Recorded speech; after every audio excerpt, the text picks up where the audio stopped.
오늘 이 시간 우리에게 주시는 하나님의 생명의 말씀은 신명기 29장 10절에서 15절까지의 말씀입니다.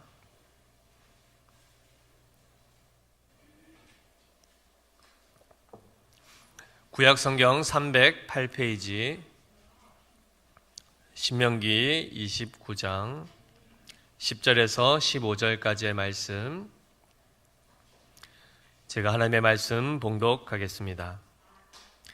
오늘 너희 곧 너희의 수령과 너희의 지파와 너희의 장로들과 너희의 지도자와 이스라엘 모든 남자와 너희의 유아들과 너희의 아내와 및 내 진중에 있는 객과 너를 위하여 나무를 패는 자로부터 물 깃는 자까지 다 너희의 하나님 여호와 앞에 서 있는 것은 내 하나님 여호와의 언약에 참여하며 또 내 하나님 여호와께서 오늘 내게 하시는 맹세에 참여하여 여호와께서 내게 말씀하신 대로 또 내 조상 아브라함과 이삭과 야곱에게 맹세하신 대로 오늘 너를 세워 자기 백성을 삼으시고 그는 친히 내 하나님이 되시려 함이니라.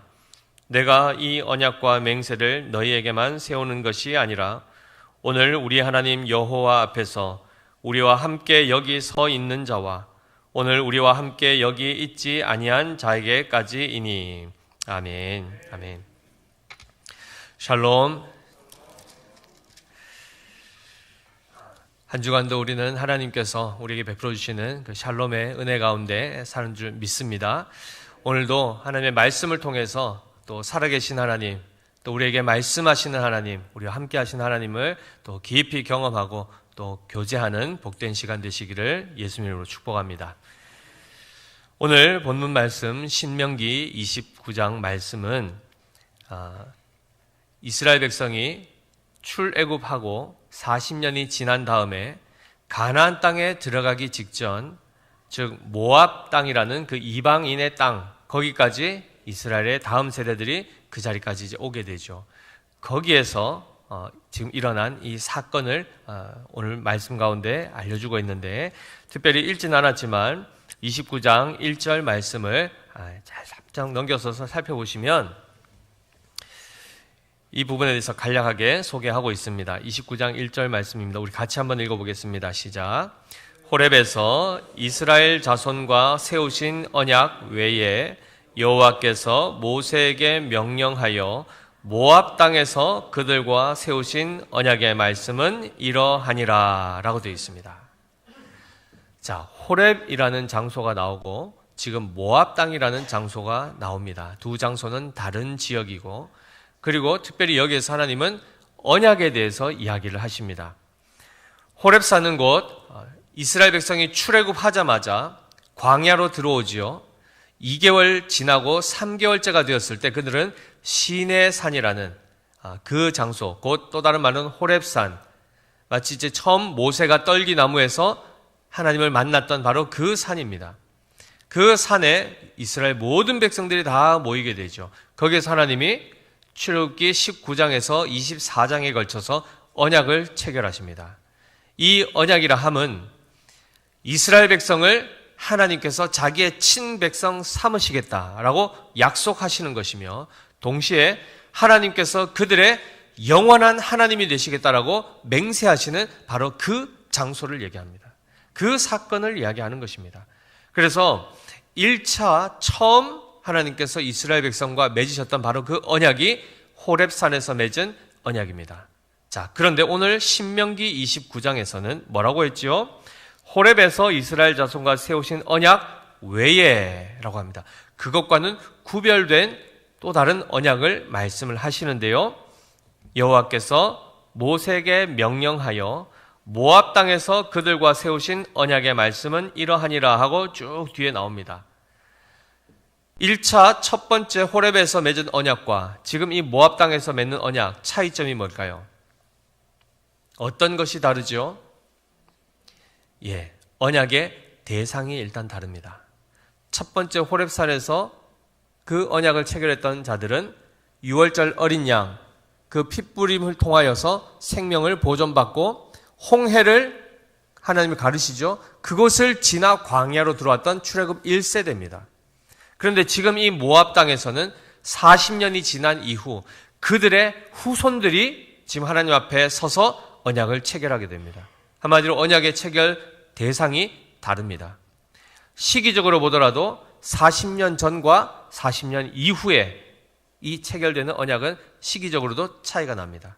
장소적으로도 호렙과 이 모압 땅 위치적으로도 차이가 나죠. 그런데 공통된 것이 있습니다.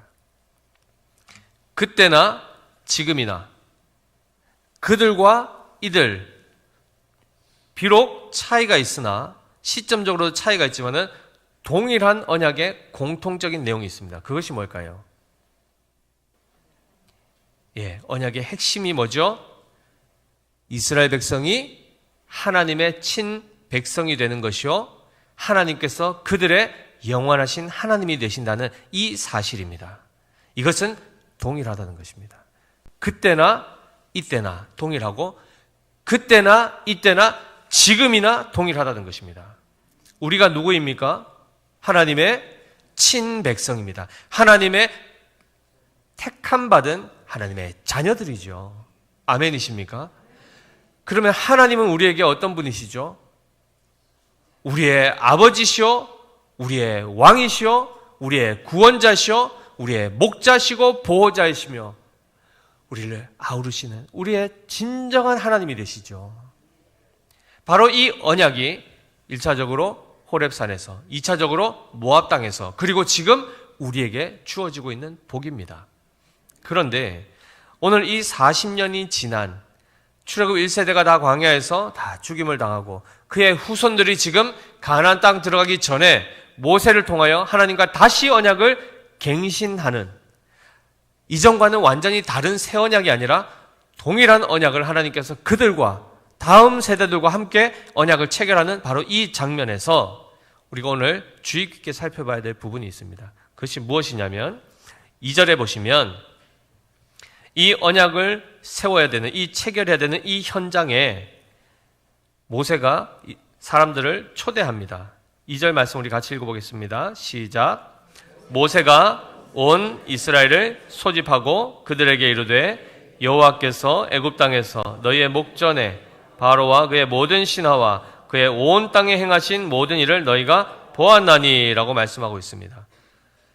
하나님께서 이전에 행하셨던 그 모든 이적들, 놀라운 일들, 그들이 다 보았던 자들이죠. 그런데 하나님이 누구를 부르시죠? 지금 모세를 통하여 온 이스라엘, 즉 모든 이스라엘 백성을 부르십니다. 자, 그러면 그 모든 이스라엘이 누구인가라는 것이 오늘 우리가 읽었던 본문 10절, 11절에 잘 나와 있는데요. 우리 10절, 11절 말씀 함께 천천히 읽어보겠습니다. 시작. 오늘 너희 곧 너희의 수령과 너희의 지파와 너희의 장로들과 너희의 지도자와 이스라엘 모든 남자와 너희의 유아들과 너희의 아내와 및 내 진중에 있는 객과 너를 위하여 나무를 패는 자로부터 물 깃는 자까지 다 너희의 하나님 여호와 앞에 서 있는 것은 이라고 되어 있습니다. 지금 누구를 부르셨습니까? 온 이스라엘 백성을 부르셨는데 그 모든 이스라엘 백성의 구성원들을 보니까 가장 높은 차원에서 보면 가치적으로 높다 낮다가 아닙니다. 인간의 가치는 동일합니다. 사람으로서 존중받을 하나님의 형상으로 지원받았기 때문에 동일하나 직임적으로 또 권한적으로 어떤 이들은 더 많은 권한을 가졌고 어떤 사람은 적은 권한을 가졌을 수 있습니다. 어쨌든 그러한 차원에서 보면 처음 나온 것이 뭐죠? 너희의 수령과라고 되어 있습니다. 북한도 아니고 그죠? 번역을 이렇게 했습니다. 수령님이 아닌데 이스라엘의 지도자들이죠. 근데 여기 보면 뒤에 보면 또 지도자라는 표현이 나오는데 구분해서 보면은 한마디로 너희의 12지파 가운데서 가장 우두머리 최고의 대표자들을 얘기합니다. 그들이 일단 제일 먼저 나오죠. 그 다음에 나온 것이 뭐죠? 너희의 장로들과 그리고요 여기서 지도자는 오피셜한 지도자들, 한마디로 공적인 직무를 감당하는 자들입니다. 지금으로 얘기하면 공무원일 수 있죠. 그러나 이 수령과 그리고 장로들과 지도자들, 이들이 다 부름을 받습니다. 그 다음에 나온 사람이 뭐죠? 모든 남자입니다. 모든 남자.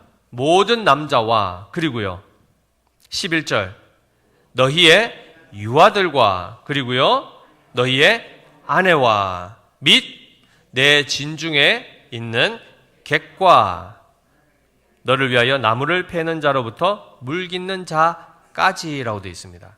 자, 여기 보면 나무를 패는 자들, 물 깃는 자들, 이들은 곧 종이죠. 노예입니다. 가장 하층민일 수 있습니다. 어쨌든 그들도 포함되어 있고 또 누구도 포함되어 있죠. 너희 중에 거하는, 내 진중에 있는 객이 나옵니다. 객. 이런 참 단어들이 요즘엔 잘 쓰지 않는 것인데요. 외국인들이죠. 이방인들입니다. 이방인들이 어떻게 이스라엘 백성 진중에 있을 수 있을까요? 출애굽할 때 이스라엘 백성만 나온 것 아닐까요? 놀랍게도 그때는 허다한 잡족이라고 이제 표현을 했는데 다양한 출신의 사람들이 함께 일부가 나왔습니다. 이미 출애굽 때부터. 자, 그리고 그 광야 시대 가운데서도 당연히 한 사람 한 사람, 이미 모세의 장인만 하더라도 미디안 사람이죠. 그렇죠? 그래서 이 당시만 하더라도 나는 이스라엘의 하나님을 섬기고 싶습니다라고 하여 하나님 앞으로 나온 자들에 대해서 어떻게 하셨죠? 하나님께서 그들 또한 이 언약의 갱신이 일어나는 이 자리에 그들을 초대하십니다. 그들도 이방인일지라도 하나님이 그들을 하나님의 자녀 삼으시겠다라고 말씀하시고 그들을 초대하시죠. 더 나아가서 거기에 당연히 여성들, 남성들, 온 이스라엘 백성들이 다 초대받으며 권위자들, 권세자들까지도 다 함께 지금 이 자리에 모여 있다는 것입니다. 자, 놀랍게도 바로 이 언약이 다시금 갱신된다. 즉 우리가 하나님이 우리의 하나님이시오, 우리가 하나님의 백성됨을 재확인하는 이 자리에 지금 모든 이스라엘 백성들이 이방인 누구 관계없이 하나님께서 택하신 자들, 그리고 하나님을 사랑하고 경외하고자 하는 자들은 지금 다 부름을 받았음을 보게 됩니다. 자, 그러면 오늘날로 우리가 우리의 현실로 다시 돌아와서 살펴보면 이 언약이 갱신되는 자리가 어디일까요? 우리가 지금 뭐 다 어디 산에 가가지고 지금 언약식을 한 적이 있습니까? 없지 않습니까? 호렙산도 아니고 모압 땅도 아니고 우리는 지금 대한민국, 대구, 지금 여기에 있지 않습니까? 어디죠? 믿음의 교회이죠.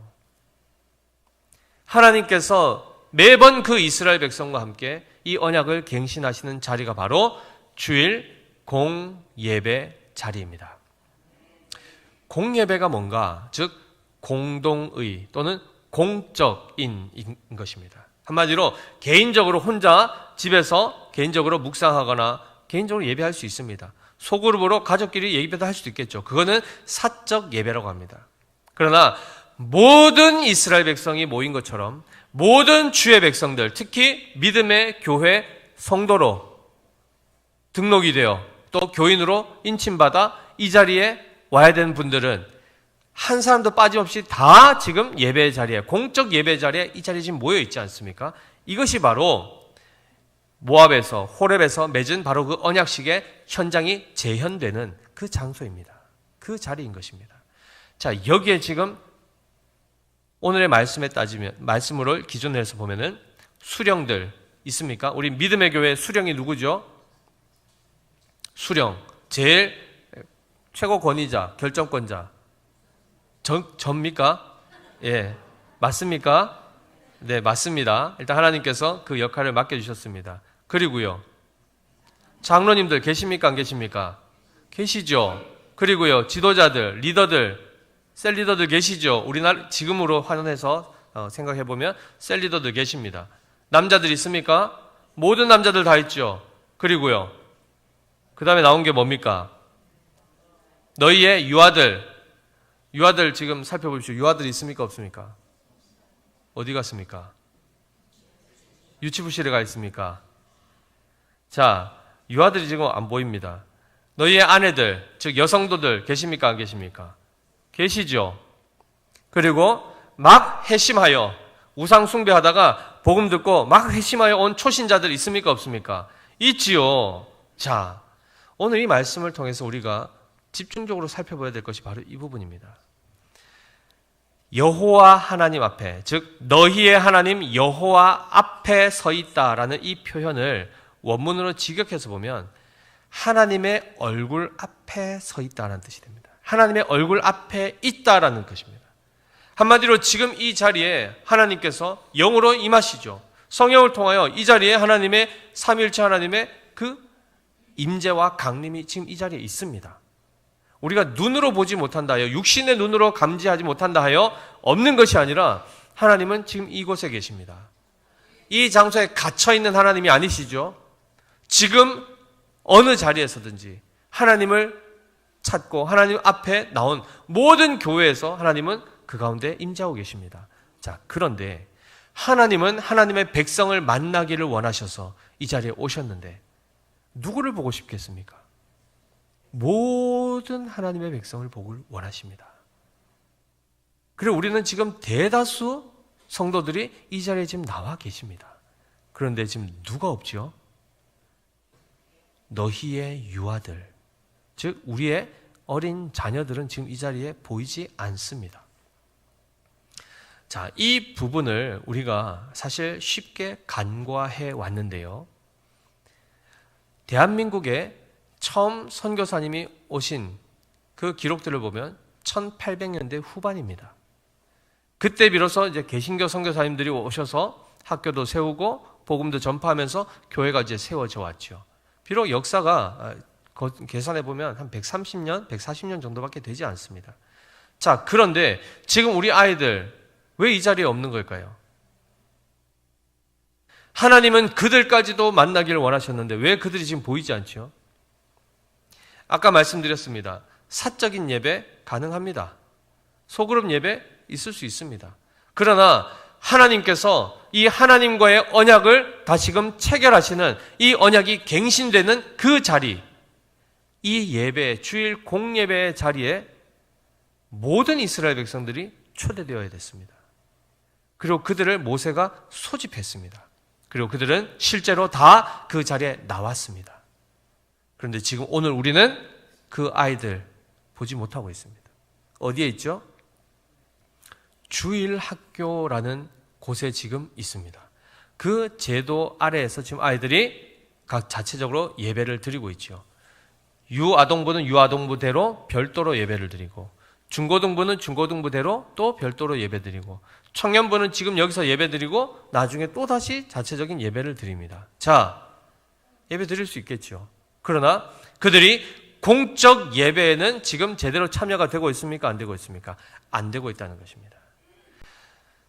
뭐 우리 교회만 그런가요? 목사님, 다른 교회 뭐 다 똑같은 거 아니에요? 이게 뭐 성경하고 지금 뭐 잘못된 겁니까? 이런 의문이 들 수 있습니다. 그런데 오늘 이 성경 말씀을 보니까 어떻게 되어 있습니까? 우리의 자녀들이 여기서 배제될 수 있습니까? 없습니까? 배제될 수가 없습니다. 우리는 보통 교육적인 차원에서, 심리 발달적인 차원에서 보면은 아이들은 아이들끼리 있는 것이 더 좋고 그들에 맞는 어떤 설교가 되어야 되지 않겠는가, 그런 생각할 수 있습니다. 그런데 잘 보십시오. 지금 이 언약이 체결되는 장소에 그 어린아이들이 왔을 때에 갓 태어난 영아도 있을 수 있습니다. 그렇죠? 자, 거기에서 지금 하나님의 말씀이 모세를 통하여 선포될 때에 그 아이들이 다 이해하겠습니까? 이해하지 못한 아이들도 있을 수 있습니다. 그럼에도 불구하고 이 자리에 그 아이들이 계속해서 나올 때 유익이 있을까요? 없을까요? 어떤 유익이 있을까요? 잘 이해하지 못하는 아이들 같은 경우에 완전히 영하지만 그 아이들은 거기서 잘합니까? 안 잘합니까? 잘하죠. 봅니까? 안 봅니까? 봅니다. 비록 하나님의 말씀을 아직 깨달을 만큼의 지혜는 없고 지식은 없을 수 있으나 그가 그 부모의 품 안에 안겨서 또는 함께 그 어린 자녀들과 함께 거기서 하나님 앞에 예배하는 그 현장에 있음으로 인해서 그 모든 것들을 학습하고 배우게 되어 있습니다. 그리고 그들이 거기서부터 자라게 되면 그들이 또다시 나중에 장성하여 신앙과 예배의 모든 것들을 그 다음 세대에게 계승해 줄 수 있는 또 다른 다음 세대로 준비되어가는 그 과정이 그 현장에서 일어난다는 것입니다. 그런데 이 부분을 우리는 많이 상실했죠. 이 원인이 어디 있는가? 바로 주일학교 제도라는 것에 있는데요. 이 자체가 잘못된 것은 아닙니다. 그리고 실제로 이 주일학교 제도라는 것은 언제 생겼는지 혹시 아십니까? 영국에서 처음 이제 이 제도가 생겨나기 시작했는데요. 1780년대 로버트 레익스라는 사람이 기자입니다. 즉 기독 언론인입니다. 저널을 이렇게 잡지를 이렇게 만들고 하는 이 사람이 있었는데 이 당시에 특별히 전 세계적으로 엄청난 변화가 일어나는데요. 즉 산업혁명이라는 것이 일어납니다. 18세기 영국에서부터 증기기관 다 보셨죠, 그죠? 그걸 다 배웠던 것입니다. 그러자 산업 현장, 즉 공장이 엄청나게 많이 생기면서 인력이 부족한 겁니다. 노동력이. 그러니까 어떻게 되죠?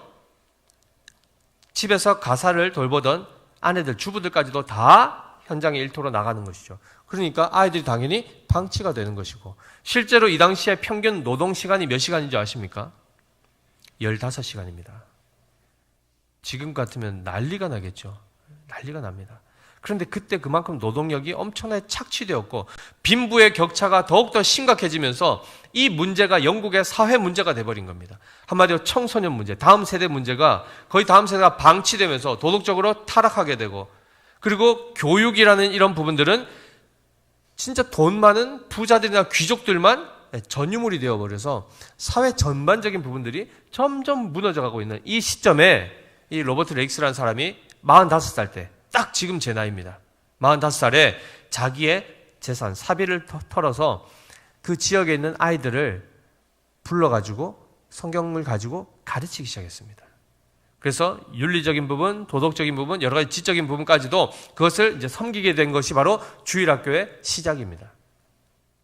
근데 이 부분이 언제 일어나냐면 주일날, 아이들이 다 이제 시간이 있고 모일 수 있는 시간이 그때만 하더라도 주일이었기 때문에 오전에 수업하고 또 오후에 수업하고 이렇게 하면서 성경을 가르치고 했던 이런 시간들이 있었는데, 그때 하나님을 알지 못하던 많은 아이들이 그 교육을 통해서, 이 제도를 통해서 예수님을 영접하게 되고 그리고 교회로 오게 되는 이런 일들이 발생했던 것이죠. 그러니까 주일학교의 원래 목적이 뭐죠?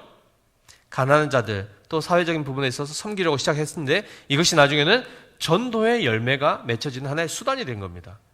자, 그런데 이것이 좋은 수단이 나중에 어떻게 됐습니까? 교회 안에까지 들어와서 일단 교회의 시스템이 되면서 연령에 따라서, 나이에 따라서 다 그것을 분류시키고 분류해서 이제 각자에 맞는 눈높이 교육을 하게 된 겁니다. 거기까지는 괜찮습니다. 그런데 그 다음에 어떻게 됐습니까? 예배까지도 분리시켜버린 겁니다. 예배 현장까지도 독립시켜서 그들 자체 예배를 드리게 하면서 모든 것이 다 단절되기 시작했습니다. 주일학교 교육을 없애자는 게 아닙니다. 우리 어른들도 예배 후에 뭐 하죠? 셀 모임 합니다. 셀 모임. 소그룹별로 해서 모임하고 교육도 하고 거기서 은혜도 나누고 여러 가지 활동도 하죠.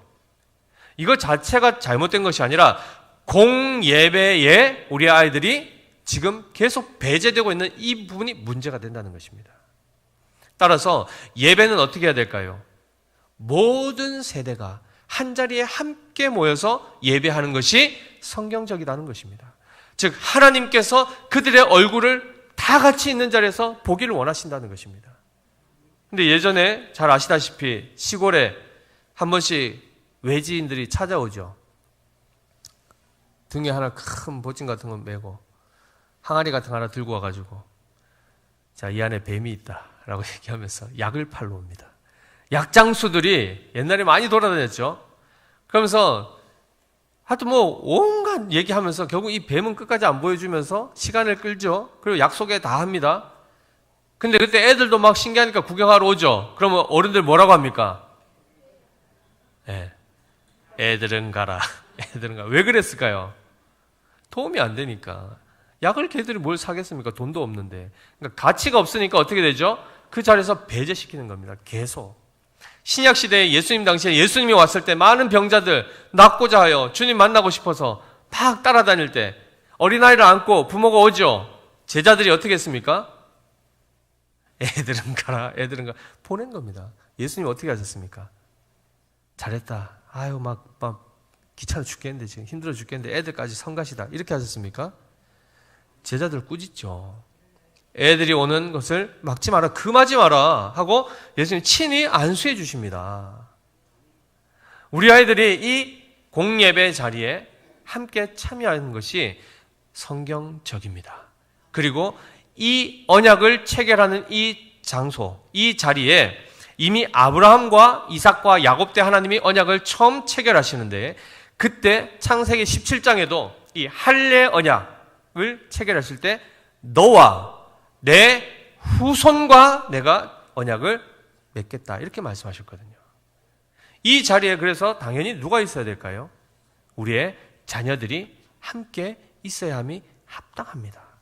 그리고 그 외의 시간을 통하여서 자체적인 교육 프로그램 활동들을 충분히 할 수가 있는 것이죠.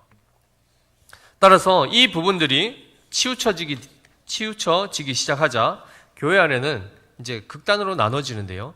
교회 학교 안에서는 여러 가지 교육 프로그램을 통해서 막 이렇게 합니다.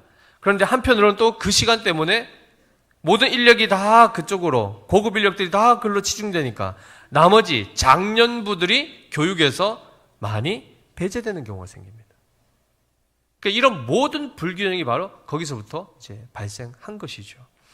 구약에서뿐만 아니죠. 신약에도 보면 사도행전 2장 38절 39절에 보시면 베드로가 이르되 너희가 회개하여 각각 예수 그리스도의 이름으로 세례를 받고 죄 사함을 받으라. 그리하면 성령의 선물을 받으리니 이 약속은, 즉 이 언약의 말씀은 너희와 너희 자녀와 모든 먼데 사람 곧 주 우리 하나님이 얼마든지 부르시는 자들에게 하신 것이라 하고 라고 되어 있습니다.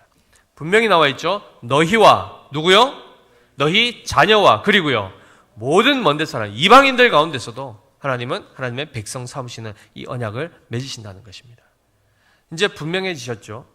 역사적으로 주일학교가 어떻게 시작됐는지 아셨을 겁니다. 영국에 시작해서 미국으로 넘어가고 미국 선교사님들이 한국에 와서 우리 한국교회는 초기부터 이 주일학교 사역이 굉장히 왕성하게 시작이 되었습니다. 그런데 아까도 말씀드렸죠. 이 사역이 복음의 통로로서 수단으로서 굉장히 잘 사용되었으나 이후에 어떻게 됐다고요? 예배에서 이 아이들이 사라지게 되는 경우까지 왔다는 것입니다. 따라서 우리가 지금 해야 될 일이 뭘까요? 바로 이 부분을 다시금 원상 복구하는 것입니다. 이 부분을 개혁하는 것입니다. 원래 개혁된 교회, 즉 구교로부터 잘못된 그 천주교의 잔재로부터 신학적 오류로부터 벗어나서 개혁된 교회로서 새로운 즉 개신교 교도들이 우리입니다.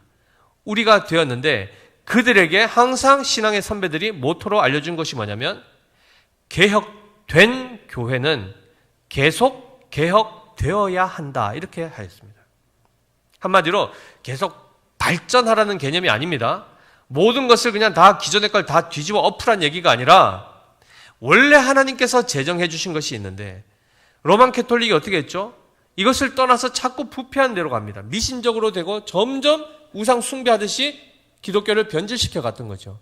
거기서 개혁한다는 것은 뭐죠? 또 다른 곳으로 가는 것이 아니라 원래 자리로 돌아오는 것을 얘기하는 것입니다. 개신교도 마찬가지입니다. 그렇게 해서 분리되어서 우리가 나왔는데 가만히 두면 어떻게 되는 줄 아십니까? 우리 또한 계속해서 천주교가 했던 것처럼 똑같이 부패한 쪽으로 가게 되어 있습니다. 그래서 계속해서 하나님의 말씀의 기준에 따라 우리가 그 말씀의 원리로 끊임없이 나아가는 것을 개혁이라고 하는 것입니다.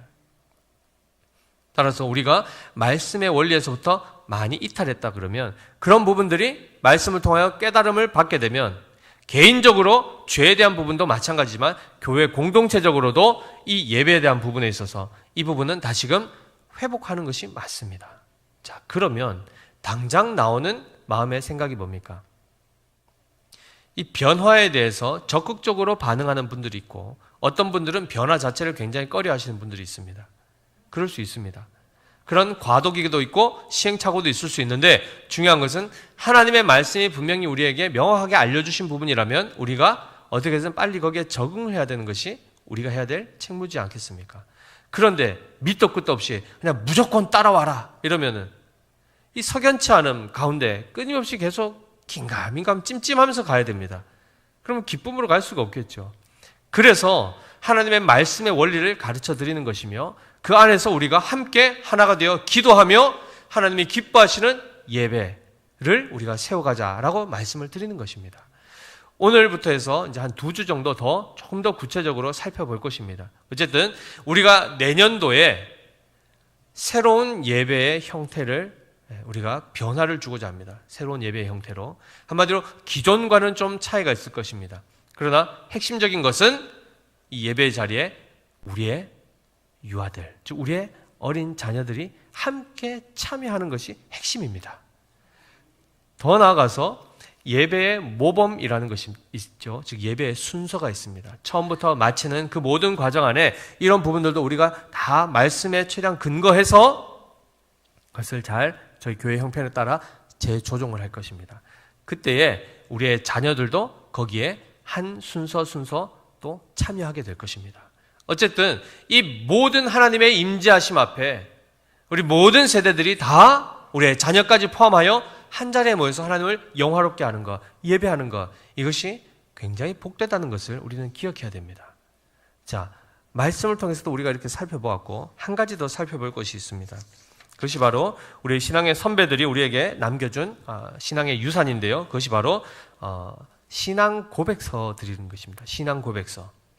한마디로 우리가 믿는 바가 무엇인지를 성경을 잘 연구하여 잘 정리해줘서 우리에게 전해준 귀중한 문서들입니다. 자, 그 가운데 특별히 영국의 우리 신앙의 선배들이 우리에게 전해준 것이 있는데요. 웨스트민스터 신앙 고백서, 그리고 대요리 문답, 소요리 문답 등등이 있습니다.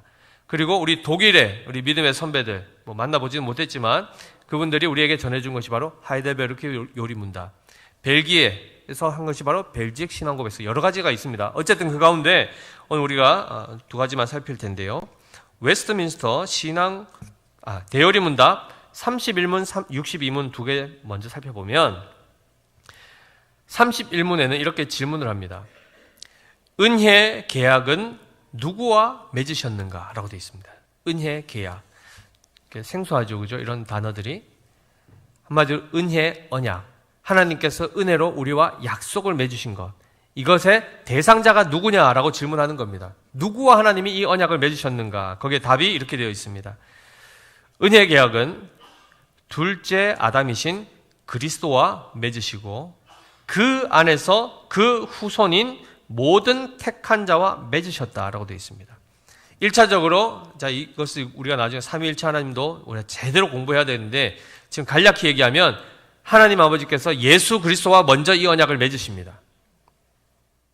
한마디로 너는 내 아들이라, 오늘 내가 너를 낳았도다 라는 이 구약의 고백이 결국 예수 그리스도께 적용되는 말씀이며 예수님이 곧 하나님의 아들이심을 증거하는 것인데요. 그렇게 하나님의 자녀가 되고 하나님의 아버지 되시는 이 관계를 먼저 그리스도와 맺으시고, 그리고 어떻게 되죠? 그 안에서입니다. 예수 그리스도 안에서 그 후손인 모든 택한 자들과 함께 맺으신다, 이렇게 되어 있습니다. 자, 그 다음에 그러면 그렇게 해서 언약을 맺어 하나님 앞에 나온 그 공동체를 이름하여 뭐라고 하죠? 우리가 지금까지 배워왔지 않습니까? 구약에서는 하나님의 자기 백성, 하나님의 성민, 하나님의 거룩한 백성, 그들이고 신약에서는 누구라고 했습니까? 성도요. 또 그 공동체를 교회라고 했습니다. 교회. 따라서 이 62문에 보면, 대요리 문답 62문에 이 보여지는 교회, 즉 유형 교회가 무엇입니까? 라고 이렇게 질문합니다. 거기에 답이 무엇인가? 유형 교회라는 것은 참 종교를 고백하는, 즉 참 신앙 고백을 하는 사람인데요. 세계의 모든 시대와 장소에 있는 모든 사람과 그들의 자녀로 구성된 한 단체이다, 이렇게 되어 있습니다. 한 공동체, 누구와 누구로 되어 있죠? 성도와 그들의 자녀들이 포함되어 있습니다. 그들을 두고 뭐라고 한다고요? 교회라고 얘기한다는 것입니다. 우리 교단이 한국교회는 참 많은데요. 여러 가지 이슈들, 여러 가지 또 이유 때문에 이렇게 분리되는 것이 참 많은데 그 가운데 특별히 그래도 건강하고 참 바른 신학을 유지하면서 그 신앙생활을 하고 있는 교단이 있는데, 그 가운데 특별히 이제 고신교회, 고신교단이 있습니다.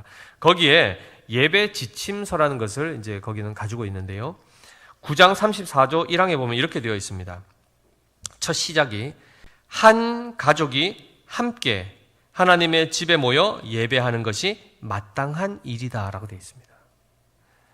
자, 그럼 우리는 어떤 교단이죠? 대한예수교회 장로회 합신입니다. 합신교단인데요. 합신교단은 저희들도 예배 모범이 있습니다. 그 책에 보면 주일 공동 예배에 대해서 이렇게 가르치고 있습니다. 하나님은 시간과 공간을 초월하여 계시는 살아계신 참된 신이시니 신자들은 사적으로는 어디서나 언제나 하나님께 예배할 수 있다. 이 부분이 분명히 되어 있습니다. 자, 그러나 공동 예배는 교회가 함께 모이는 것이니 누구든지 신자라면 모두 참석해야 하며 아동들도 예배에 방해되지 않는 범위에서 그 예배에 동참해야 된다라고 되어 있는데, 여기 보면 단서가 있죠. 예배에 방해되지 않는 범위, 즉 예배 방해되면 쫓아내라 이런 개념이 아니라 예를 들어 아프거나 해서 뭐 여러 가지 지금 계속 아기가 울거나 이러면 그 자리를 잠시 피해서, 예를 들어 저희는 이제 모자실, 잠옷실을 다 유아실을 만들어 놨지 않습니까? 그 장소로 좀 이동하여 어쨌든 그 예배에 특별히 방해가 되지 않도록 해야 된다는 차원이지만, 핵심은 뭐죠? 그 예배에 동참해야 된다는 것입니다. 누구까지요? 우리의 어린 자녀들까지. 우리가 끝으로 한 가지 살펴볼 것이 바로 그 예배 모범의 제2장에 보면 교회 회집과 예배 석상에서의 신자들의 행위에 관한 지침이 있습니다. 잘 한번 들어보십시오. 잘 배우셔야 됩니다. 그리고 이대로 하셔야 됩니다. 자, 첫 번째, 주님의 날에 드리는 예배는 정한 시간 전에 참석하여 끝까지 참여함이 옳다라고 되어 있습니다. 자, 우리 공적 예배, 우리 믿음의 교회는 공예배 언제 드립니까? 주일에 9시에 예배를 드리고 11시에 예배 드립니다. 그러면 9시에 예배를 드려야 되는 분들은 보통 주일학교 교사라든가 식당 봉사하시는 분들, 2부 예배 오시기 어려운 분들이 이제 1부 예배에 오시게 되는데, 9시에 시작하면 몇 분에 와야 될까요? 정해진 시간 전에 오라고 했으니까 7시에 와야 됩니까? 네. 문도 안 열려 있을 겁니다. 내가 예배 자리에 와서 예배를 시작하기 전에 주보를 보면서 그날 하나님의 말씀을, 저희는 뭐 미리 카톡으로 토요일날 이제 다 셀원들한테 보내드리지만 어쨌든 그 본문을 보면서 말씀을 잠잠히 묵상하고 그렇게 하면서 예배를 준비하는 그 시간, 어떤 분은 뭐 5분이 걸릴 수도 있고 어떤 분은 10분 걸릴 수도 있고 이렇게 되겠죠. 그래서 미리 와서 그 예배를 준비하라는 것입니다. 그리고 언제까지 참여해야 된다 되어 있습니까? 예배를 마칠 때까지 끝까지 참여해야 된다 합니다. 근데 보통 많은 경우에 어떻게 하죠? 바쁘거나 뭐 그냥 출석 체크만 하고 안 하려니까 찜찜하고, 그래서 오시는 분들과 막 마음이 급하죠. 설교 안 들어오죠. 그럼 언제 끝나나, 뭐 1분만 늦어져도 목사님 설교 너무 긴데 막 이런 생각이 들지 않겠습니까? 그러면서 축도할 때 중간에 나가기엔 너무 눈치 보이고, 축도 딱 한다 그러면 대부분 다 눈을 감으니까 그때 쌩 하고 나가시는 분이 있습니다. 예배를 온전히 드린 게 아닙니다. 마지막 이 축도는 참으로 엄청난 복의 의미가 있는데요, 기도하는 게 아닙니다. 그 시간은 하나님께서 친히 말씀 사역자를 통하여 모든 성도와 그 삼위일체 하나님께서 영원히 함께 하시겠다는 그 약속의 선언을 선포해 주신 자리입니다. 그 듣고 가셔야죠. 그 말씀을 받고 가셔야죠. 그래서 저도 이 자리에서 축도를 한 이후에 그 다음에 어떻게 하죠? 눈 감으신 거 못 보셨죠? 저는 하고 잠시 있다가 후주 찬양이 나갈 때에 저 앞쪽에서 저도 그 말씀 앞에 고개를 숙이고 서 있습니다. 그리고 나서 후주 찬양까지 다 끝나고 나면 그 다음에 가게 됩니다.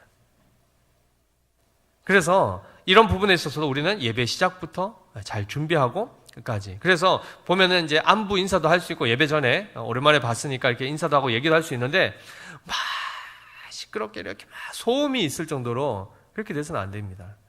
예배 자리에는 하나님을 만나기 전 그 마음을 가지고 이제 참여해야 된다라고 얘기하고, 두 번째는 하나님의 무한하신 엄위를 의식하면서 자기들의 무가치를 깨닫고 느껴야 된다. 거기서 그들은 하나님의 용서와 도우심을 받아주실 것을 간구해야 된다. 즉 기도로 예배에 잘 참여해야 된다는 말씀을 하고 있고요. 또한 인도자의 읽는 말씀 외에 다른 것에 주목하지 말아라. 하나님의 말씀 앞에 집중하라. 4절에 더욱이 귓속말이나 상담이나 예배 중에 인사하는 것 어떻게 해야 된다고 할까요?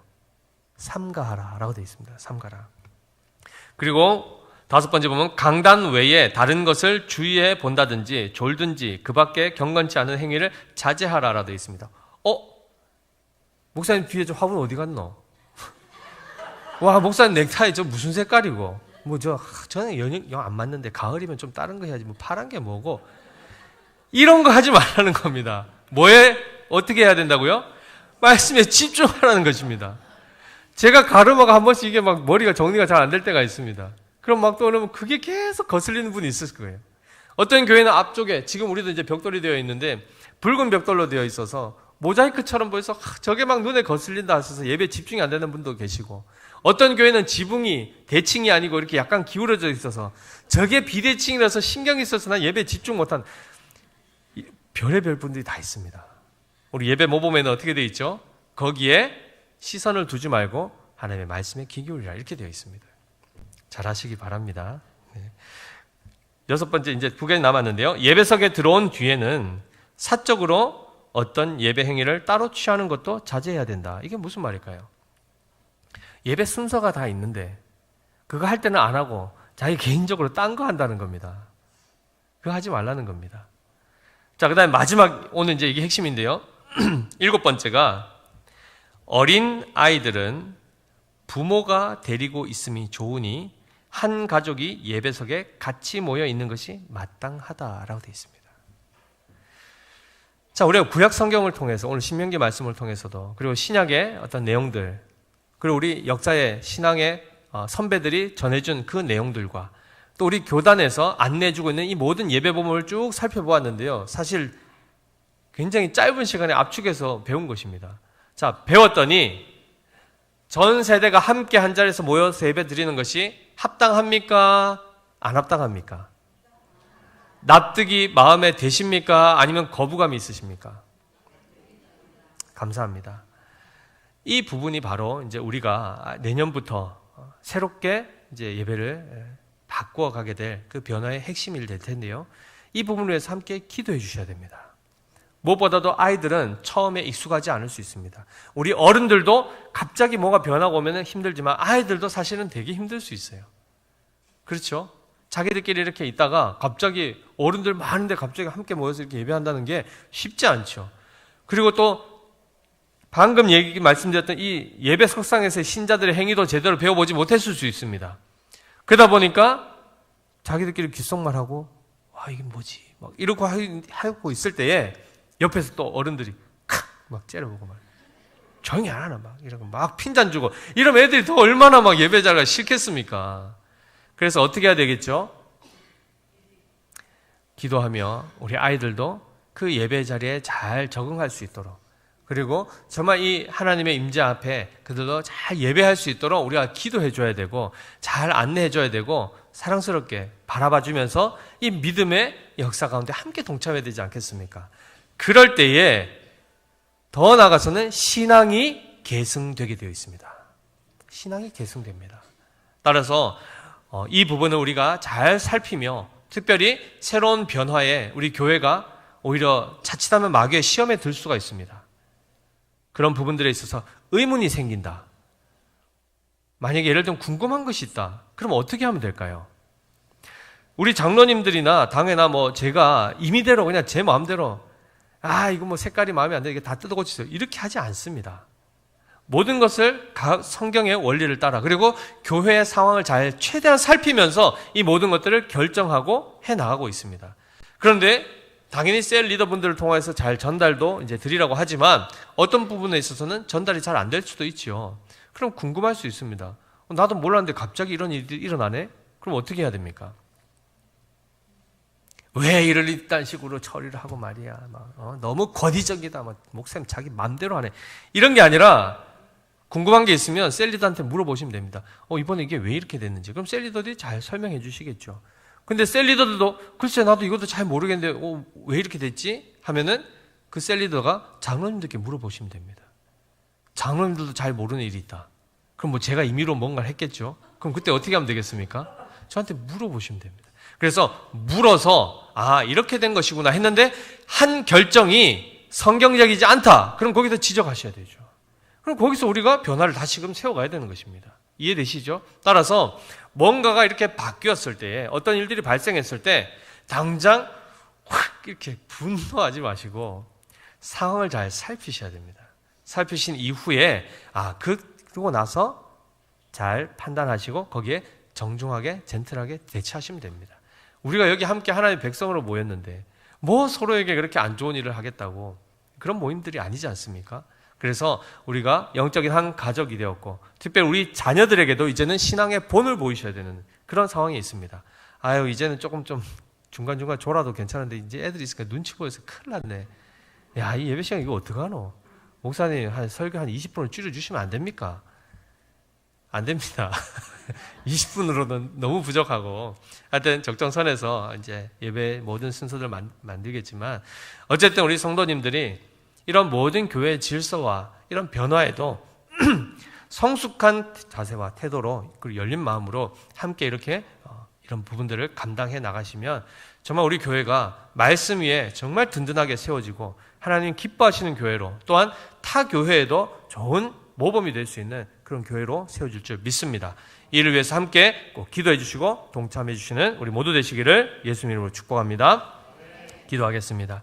하나님 아버지 은혜를 감사합니다. 오늘 신명기의 말씀을 통하여 하나님께서 그 하나님의 존전에 이스라엘의 모든 백성을 부르시고 초대하신 것을 보게 되었습니다. 하나님께서 우리의 하나님이 되어주시고 우리를 하나님의 자기 백성 삼으시기 위하여, 그리고 오고 오는 세대 가운데에 하나님의 이 언약을 갱신하시기 위하여 우리에게 이 예배의 자리와 이 시간을 우리에게 허락해 주신 줄 믿습니다. 이 자리에 혹여나 한 사람도 제외되거나 빠진 자들 없게 하여 주시고 우리의 믿음의 교회 모든 성도와 그들의 자녀들까지 함께 하나님 앞에 서서 그 영광의 하나님의 임재를 함께 누리며 주님과 교제하는 복된 신앙의 생활을, 그 예배의 삶을 누릴 수 있도록 축복하여 주시옵소서. 이 변화를 위해서 우리 모두가 함께 합심하여 기도로 준비하게 하시고 마음을 다해 하나님의 말씀의 원리를 잘 세워갈 수 있는, 그 말씀을 따라 순종할 수 있는 우리가 될 수 있기를 하나님 앞에 또한 결심하며 하나님의 도우심을 구하는 우리 믿음의 교회 모든 성도들 될 수 있도록 인도하여 주시옵소서. 그렇게 하여 주실 주님께 감사드리며 살아계신 우리 구주 예수 그리스도 이름으로 기도드립니다. 아멘. 우리 다